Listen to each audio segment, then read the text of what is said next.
Prime TV, new media with a difference.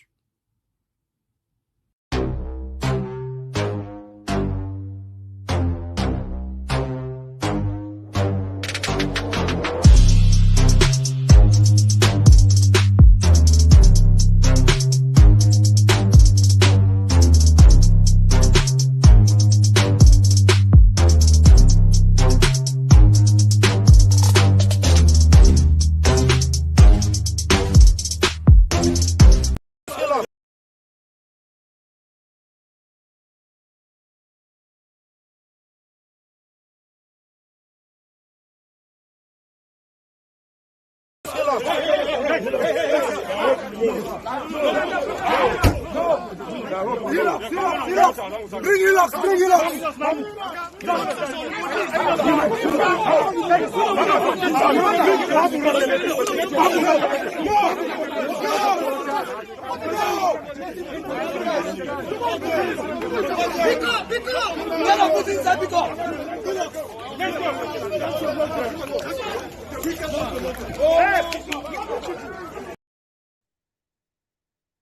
Welcome to the Podium.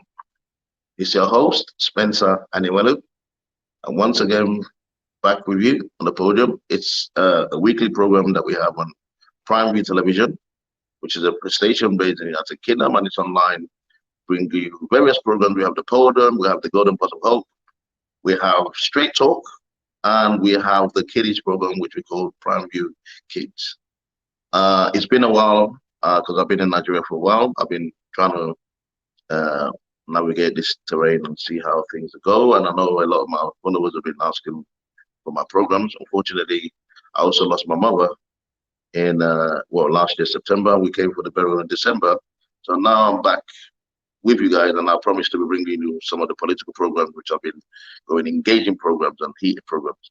On the program today, I have a very nice topic, and it's to do with Imo State. Troubled Imo State is the topic for today. We saw on social media how the erstwhile governor of Imo State, Governor Rochas Okorocha, led his people, his thugs, as we said, to a hotel that was allegedly owned, or is allegedly owned by his wife. And then subsequently, the current governor of Imo State, prior to that, had sent out his team to go and seal up the place. So it's obviously ruffled a lot of feathers, and we're saying we'd like to get the perspectives of both parties and have a real discussion and get to find out what really happened. We're also going to discuss about the ESN and what happened in all of, there's a lot of stories going around here and there. It's always good to get the right stories and the right information.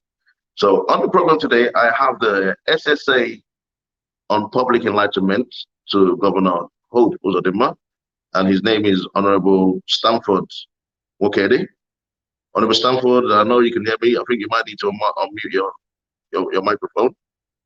Can you hear me, sir? Unmute the mic. Can you hear me, Honorable Stanford? I can hear you very well. Thank you very much for having me. You're welcome to the Podium once again. You're quite well, we always reach out to you. You always come. I must say before we go ahead with this program that we have there is a holdback. There is a holdback. Yes, I know. We have reached out to the aides of former governor of Senator Rochas Okorocha to try and get them to be part of the program, but they said they might join in the program at some point. So we hope they would watch this and join in. Honorable Stanford, I'd like you to tell the viewers, because we've had a bit of a chat about this earlier. I'd like you to tell the viewers what really happened. What was the issue all about? Just give us the rundown from a section from you guys taking over.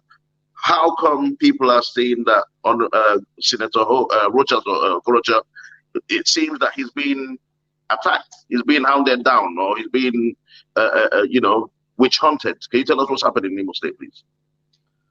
Well, thank you very much for having me.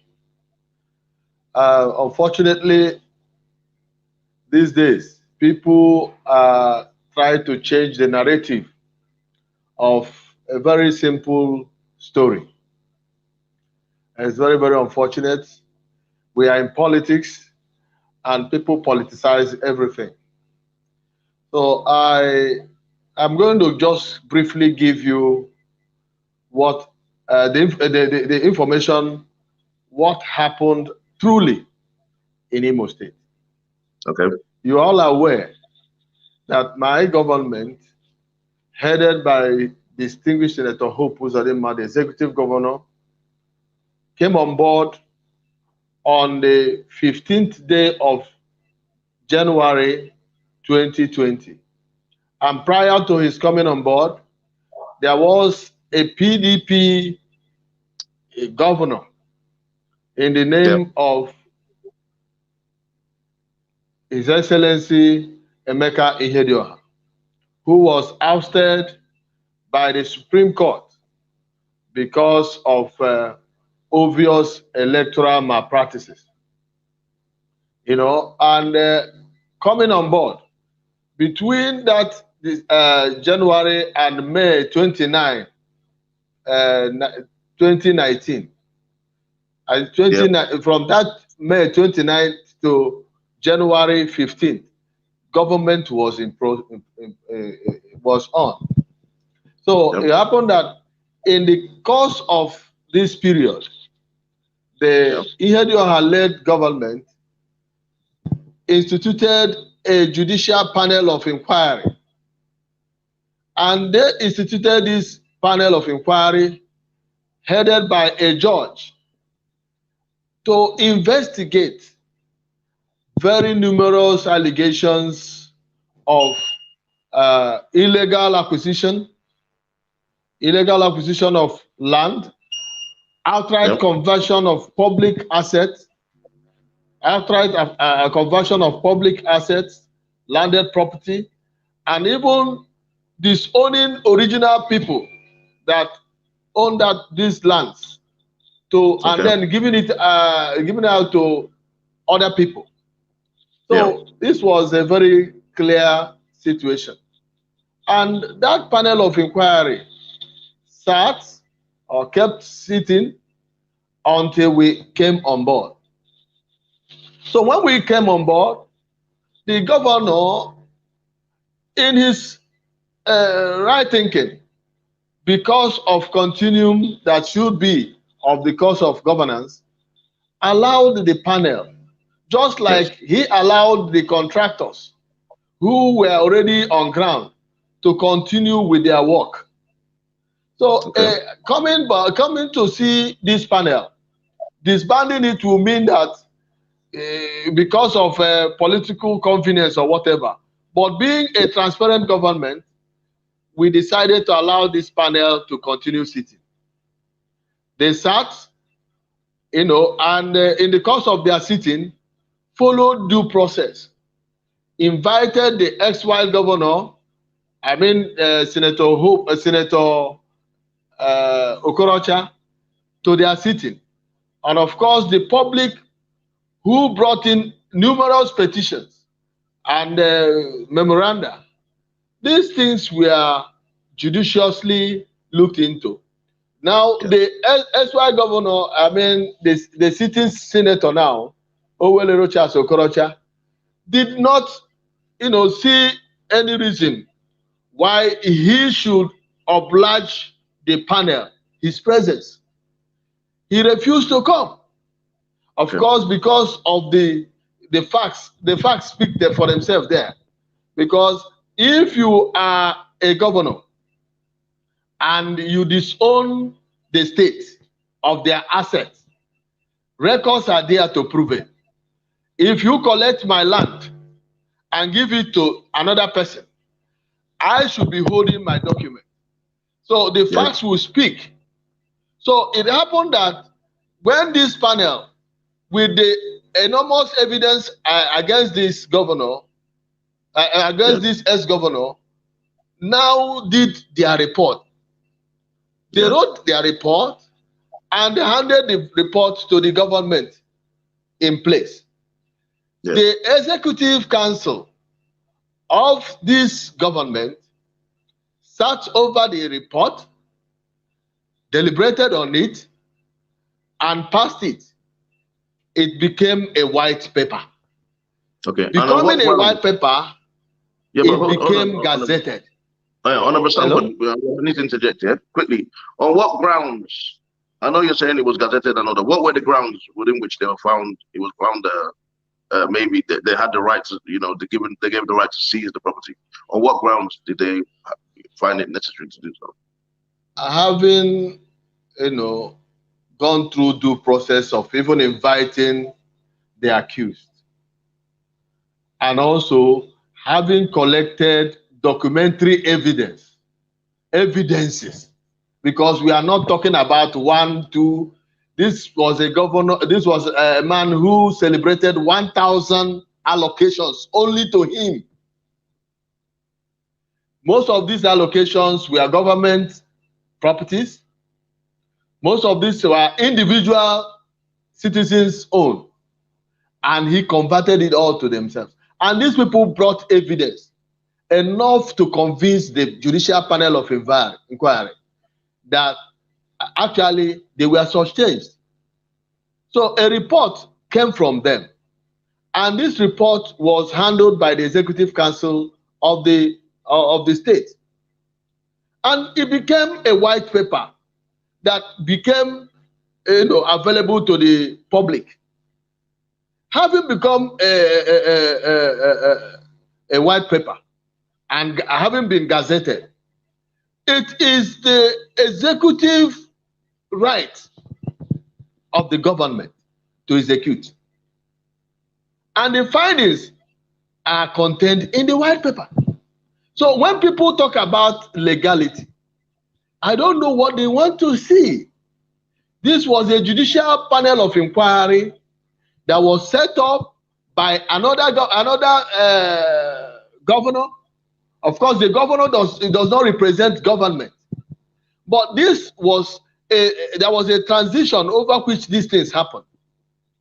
And of course, having invited the Owele Richards Okorocha, and he refused to come, will we just say, for the fact that he didn't come, let everybody forget about their lands, and government should forfeit what he has taken to himself? So when this report came out, and of course, up till now, the SY governor, Owele Richards Okorocha, still has the right to go to the court.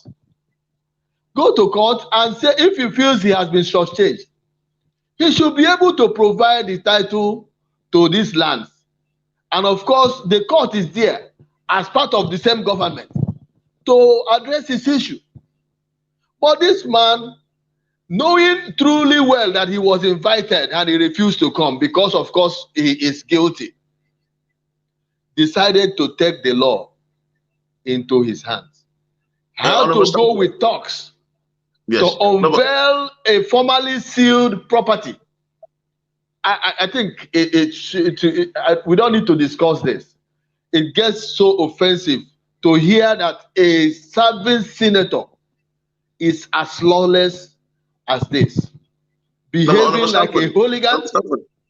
Listen, I'm taking your point, but some people have said that it seems as if it's politically motivated.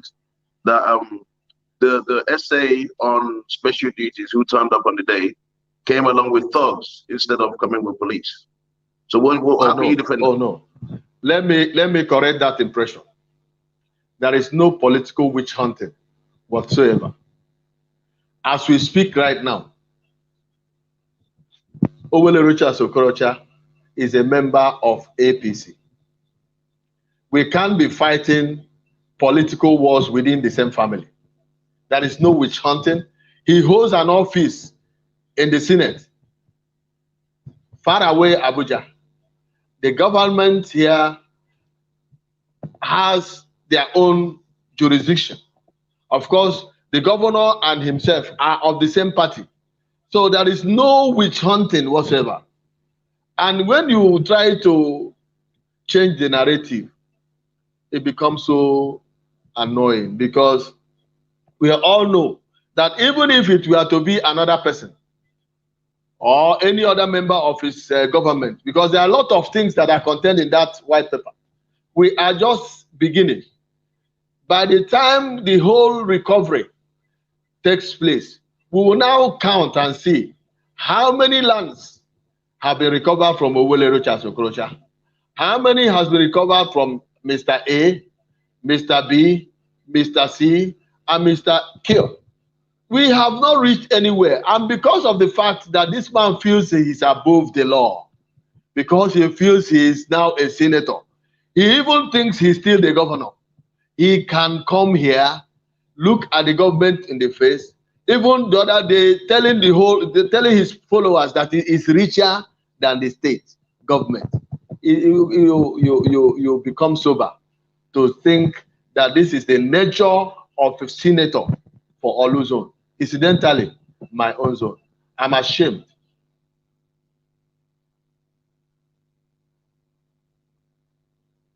Are you with me?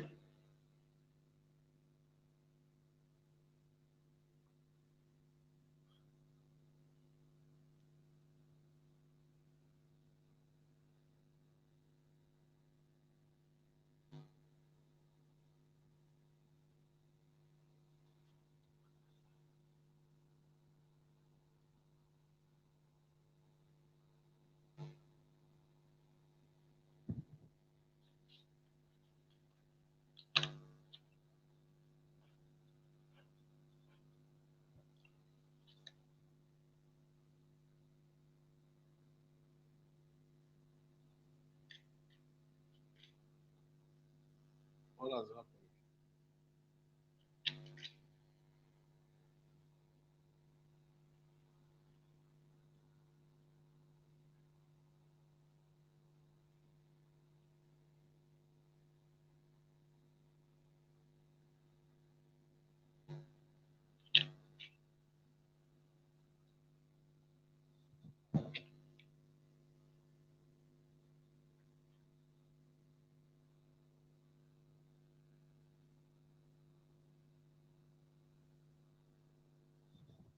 There appears to be a technical problem.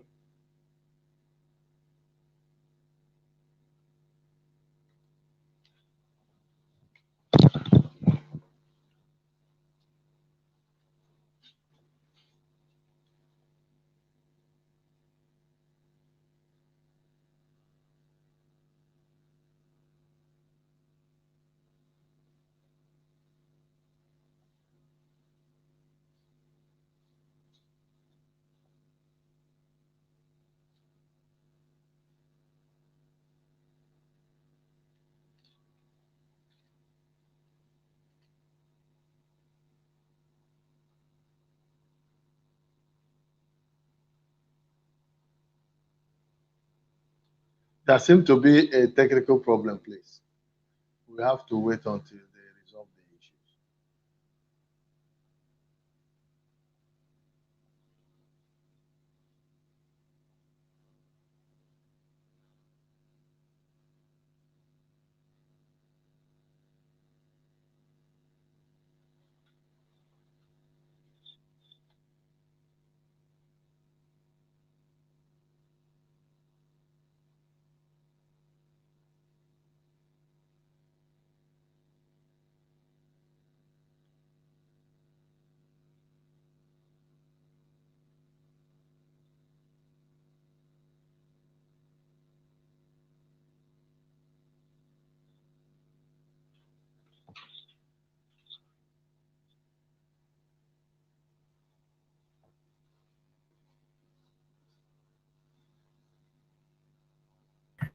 Sorry, I have to continue with the program while we wait for Spencer to come back.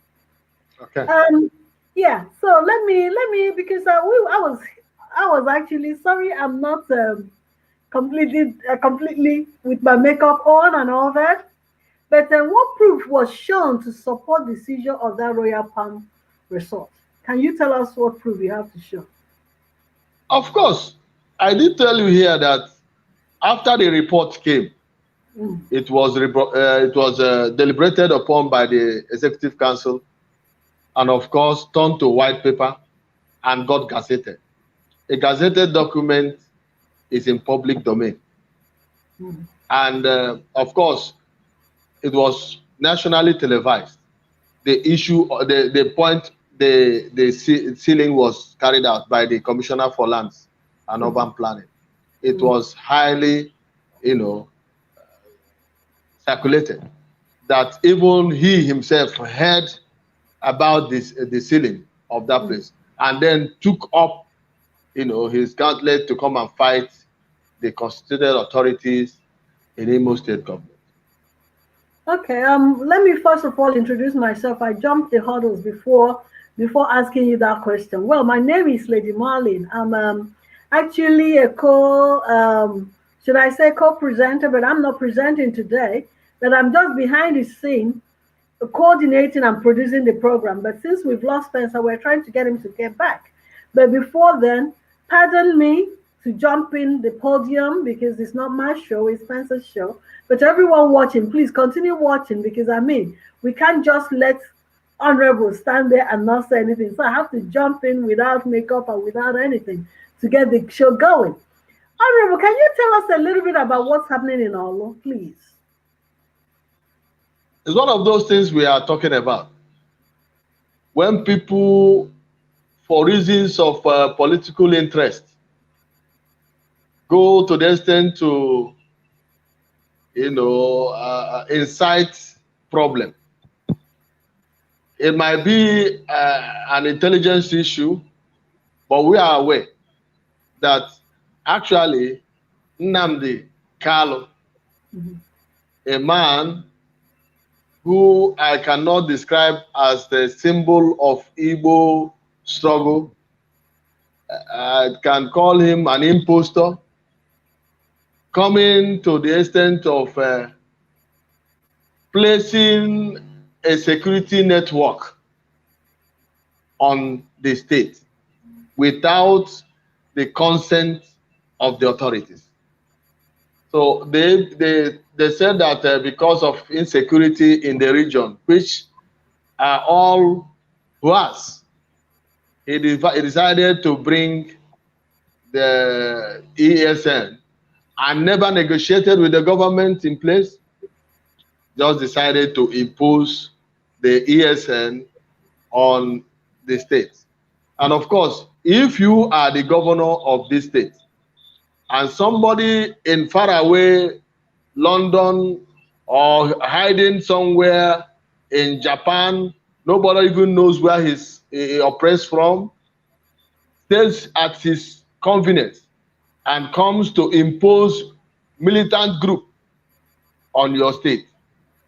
I mean, if you allow it, what essence is there of government? Nobody will allow that. So actually, in the NSAS protest, we saw them, what they did in Imo State. They didn't do as much in other states. So you now begin to picture political, alliances that had played out. You saw people go to the police stations, burnt the police stations, killed policemen on duty, collected their rifles, and they felt that it is now that our government is providing dividends of the democracy to the people, that they can now come and distract the government, even beginning to make people have sense of insecurity in Imo State.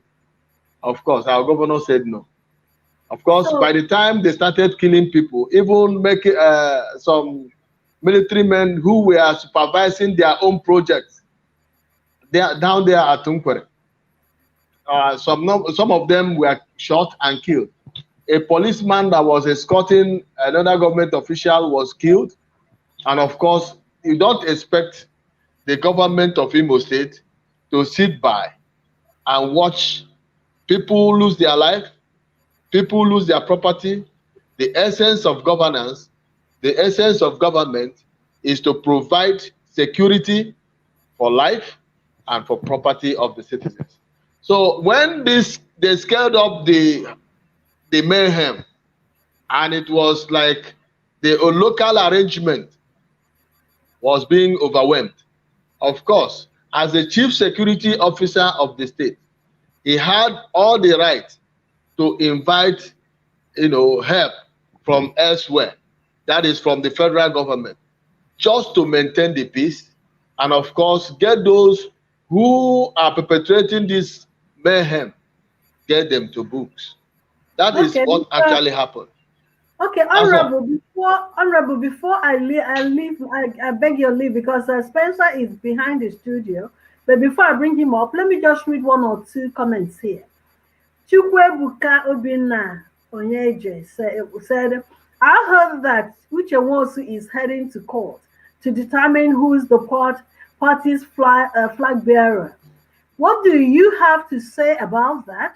Could it affect the sitting governor at the end of the day? That is one. And then there's this Livinus Chukwudi. I'm not in the habit of blocking people. Livinus, yes. If you want to ask a question, politely ask your question. Either Spencer will read it out, or if you're in the studio, we will bring you on board. But please, there will be no calling of names in Prime View Television. You said maybe I was sleeping and I'm just waking up. Yes, I wasn't supposed to be in the studio. But we had some technical faults.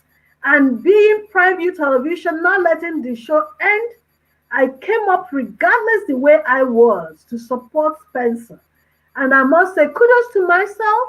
And if you're still there, Livinus Chukwudi, put in your questions. We will ask the Honorable to answer them, okay?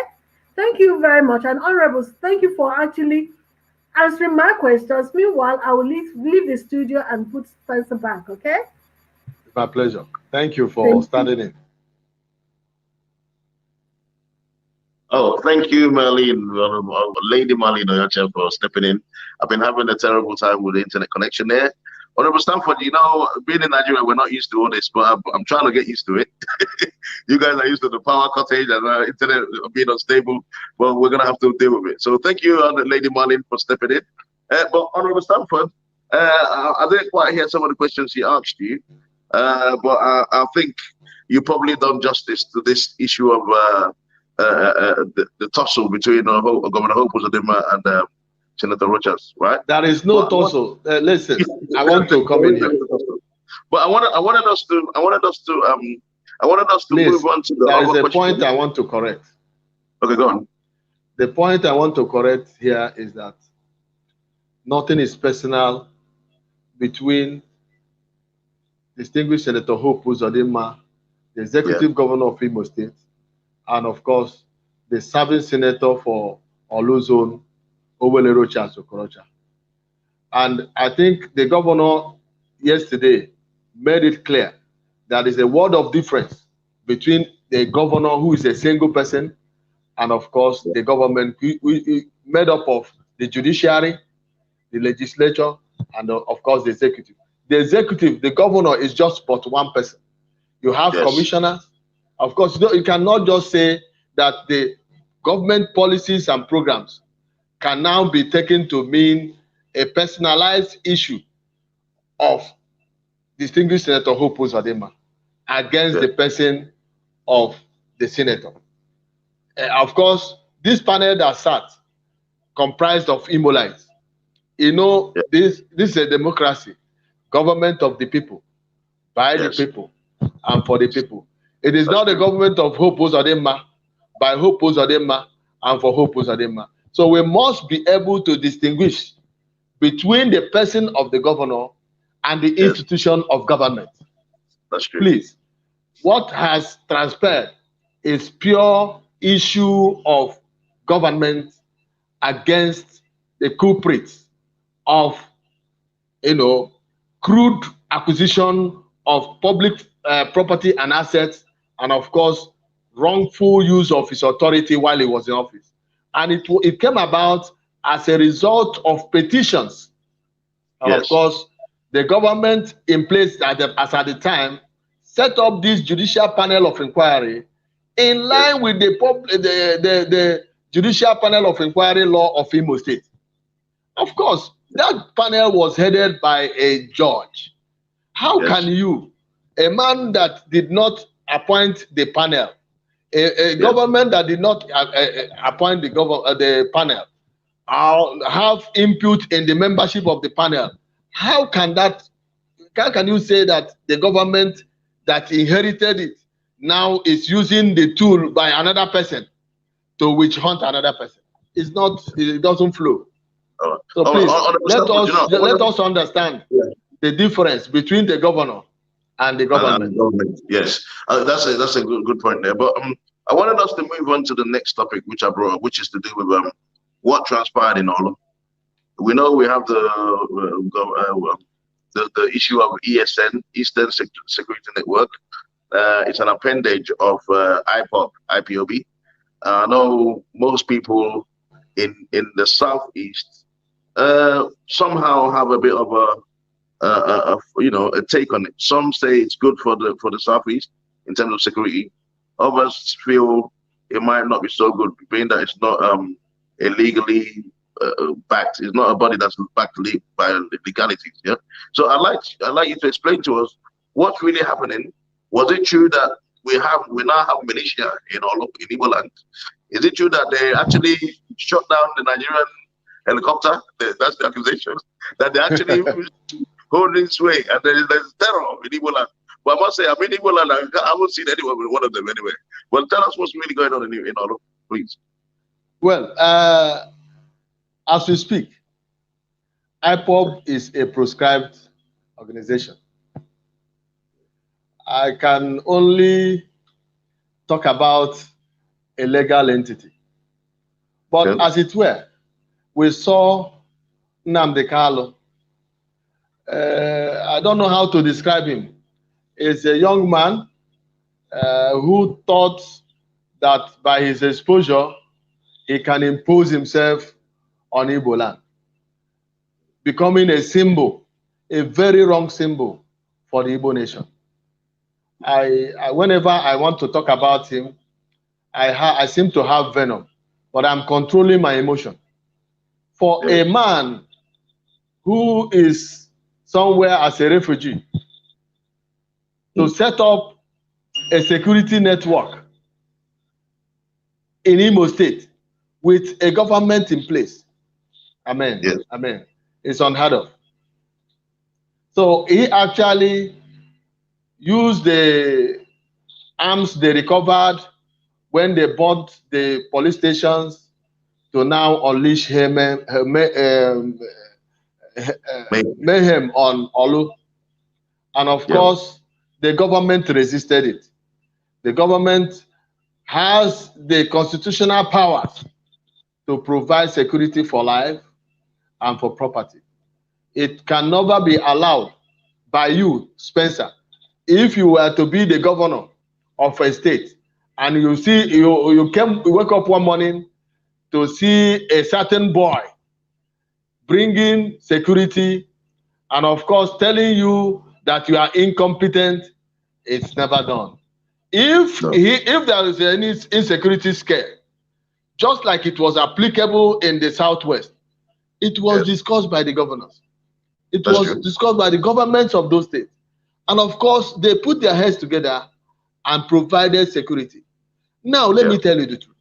When this government came on board, because of some elements of insecurity, the government prioritized security of men, women, children, their property in the state by setting up Operation Search and Flush, equipping them with state-of-the-art security gadgets and mobilizing them to do their work.